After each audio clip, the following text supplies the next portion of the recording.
Kalau korang pengguna Mercedes, korang wajib tengok video ni sampai habis. Kalau korang boleh tengok, kat belakang aku ni adalah Mercedes model W204. Dia datang item masalah coolant leaking, engine oil leaking. Mercedes memang tak lari lah daripada dua isu ni. Jadi bila kita punya tim dah buat inspection, kita jumpa dua punca besar leaking dia. Leaking minyak engine dengan leaking minyak hitam. Leaking minyak hitam dengan leaking coolant dia.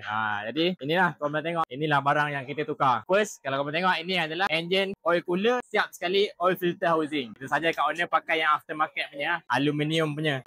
Kita recommend dia pakai aluminium. Sebab yang dia datang adalah plastik. Plastik ni ada banyak kekurangan dia, reput, bocor. Better pakai yang aluminium. Lepas tu, leaking coolant dia dekat bahagian water pump lah. Kalau boleh tengok, ini adalah water pump lama dia.